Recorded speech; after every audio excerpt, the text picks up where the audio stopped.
اس لیے نہیں ہو سکتی۔ بندے سمجھدار تھے، تھوڑا دور بیٹھے تھے، غوث اعظم کے اور قریب ہو گئے، قدموں پہ ہاتھ رکھا، عرض کی حضور اگر وہاں لکھی ہوتی تو پھر یہاں آنے کی ضرورت کیا تھی؟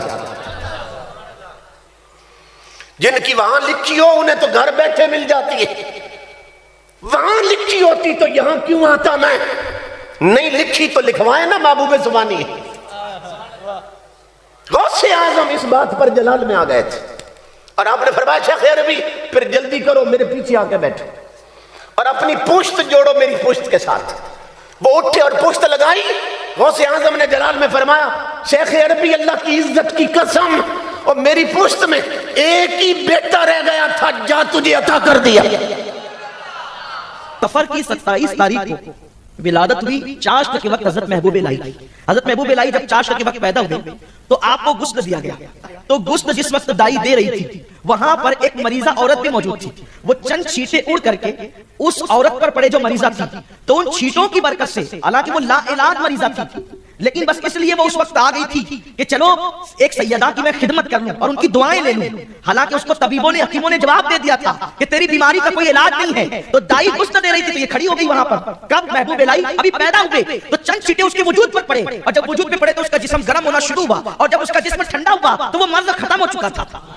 اس کے بعد سے حضرت محبوب الہی کے یہاں بھی یہ رسم ہو گئی کہ جس دن محبوب الہی کی ولادت کا دن آتا حضرت محبوب الہی غسل کرتے، اور وہ غسل کا پانی مریضوں میں تقسیم کیا جاتا، اور جو مریض بھی لے کر کے جاتا اللہ اس کو شفا عطا فرماتے۔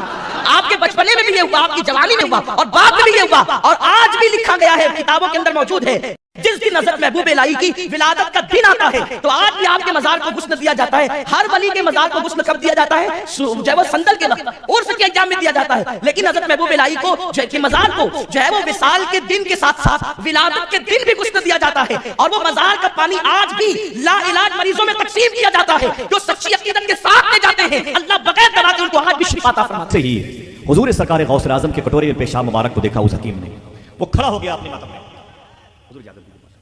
وہ اپنے ماتم میں کھڑا ہو گیا اور اس نے کہا کہ یہ پیشاب مبارک کس کا ہے؟ کہا کیوں؟ کہا اس میں اس قدر چمک موجود ہے، جب سے یہ میرے سامنے آیا ہے میں یہی سوچ رہا ہوں جب پیشاب میں اتنی چمک موجود ہے تو اس کی ذات میں کتنی چمک موجود ہوگی۔ اس نے اپنے ماتم میں کلمہ پڑھ کے مشرف با اسلام ہوا، اس کی آواز سنی تو 400 لوگوں نے کردستان میں کلمہ پڑھا، 400 لوگوں نے غوث پاک کا پیشاب مبارک دیکھ کر کے کلمہ پڑھنے والے اس حکیم کے عمل کو دیکھ کے کلمہ پڑھا۔ انہی کلمہ پڑھنے والوں میں ایک شخص تھا، کلمہ پڑھ لیا تو اس کا نام رکھا گیا نجم الدین۔ کوئی ایک آدمی بولے کیا نام؟ زور سے بولیں نجم الدین۔ وہ بڑا ہوا، اس کی شادی ہوئی، شادی کے بعد اس گھر میں ایک بچہ پیدا ہوا، اس بچے کو لے کے سیدنا شاہ شیخ عبد القادر جیلانی کی بارگاہ میں آ گیا۔ اس نے کہا شیخی کا کیا بات ہے؟ کہا یہ بچہ میرا دعا فرما دے۔ غوث پاک نے اس بچے کو قریب بلایا، تعال تعال تعال، قریب آیا۔ غوث پاک نے اس بچے کو یوں لیا، غوث پاک کے داہنے ہاتھ کیوں لیا؟ اس بچے کی گردن پہ تھی، اسے یوں لیا اور یوں لے کے اس کی پیشانی کو دیکھ کے فرمایا نجم الدین جی سیدی، فرمایا تیرا یہ بیٹا بہت بڑا بادشاہ بنے گا، فرماتے تیرا یہ بیٹا بہت بڑا بادشاہ بنے گا۔ یہی بچہ جب بڑا ہوا تو دنیا اسی کو فاتح بیت المقدس سلطان صلاح الدین ایوبی کے نام سے جانتی ہے۔ بیٹے عبد القادر ذرا یہ تو بتا، جب تو بچپن میں دوپٹے کو جھولنے میں جھولا جھولتا تھا نا، تیری ماں نماز پڑھتی تھی عبد القادر، اس وقت تو روتا تھا تو میں تجھے اپنی گود میں لیتی تھی۔ اے میرے عبد القادر کبھی کبھی تو میری گود سے ہوا میں اڑ جایا کرتا تھا، تو میری گود سے ہوا میں اڑ جایا کرتا تھا اور جا کر کے سورج میں گم ہو جاتا تھا۔ یہ بتا شیخ عبد القادر اب 10-12 سال کا ہے، اب کیا عالم ہے؟ غوث پاک نے کہا اے میری ماں، وہ تو عبد القادر کا بچپنا تھا، جب عبد القادر تیری گود سے نکل کر ہوا میں اڑتے ہوئے سورج میں گم ہو جاتا تھا، اب عبد القادر 10-12 سال کا ہو گیا، ہزاروں سورج عبد القادر کی ذات میں گم ہو جاتے ہیں۔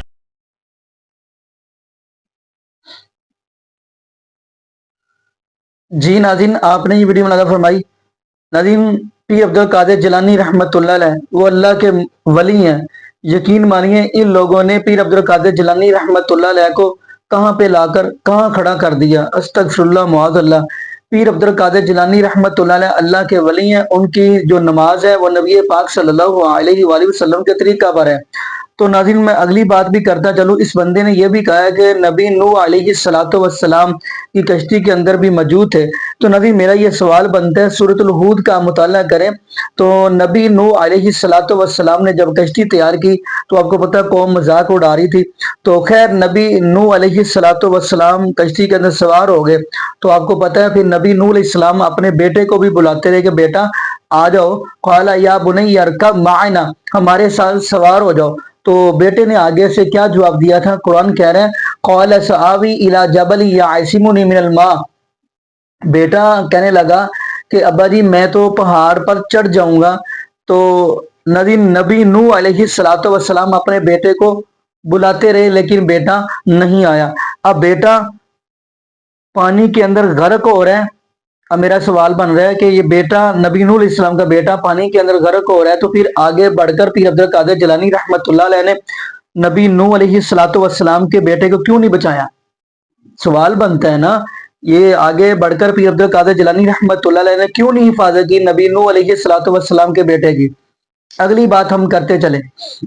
نبی نوح علیہ الصلوۃ والسلام نے یہ بات کہی اللہ یہ میرا اہل ہے، فرمایا یہ تیرا اہل نہیں ہے۔ اگلے جو جملے ہیں نا سورہ ہود کا آپ خود ہی مطالعہ کریے گا۔ اللہ رب العالمین نے اپنے نبی نوح علیہ الصلوۃ والسلام سے فرمایا اے میرے پیارے نوح جس بات کا آپ کو علم نہ ہو وہ بات نہیں کرتے۔ اگلے جملے ہیں وہ آپ خود ہی پڑھیے گا۔ تو ناظرین یقین مانیے اب میں اگلی بات کرتا چلوں۔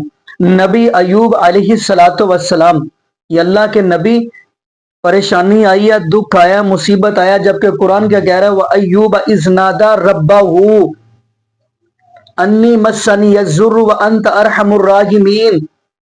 نبی ایوب علیہ الصلوۃ والسلام صرف رب العالمین کی ذات کو پکار رہے ہیں۔ اس بندے نے پتہ نہیں کیا تفسیر کر دی کہ غوث پاک ایسے غوث پاک ایسے۔ میں ناظرین پیر عبد القادر جیلانی رحمۃ اللہ علیہ کا انکار نہیں کر رہا، میں تو اس کو ولی مان رہا ہوں۔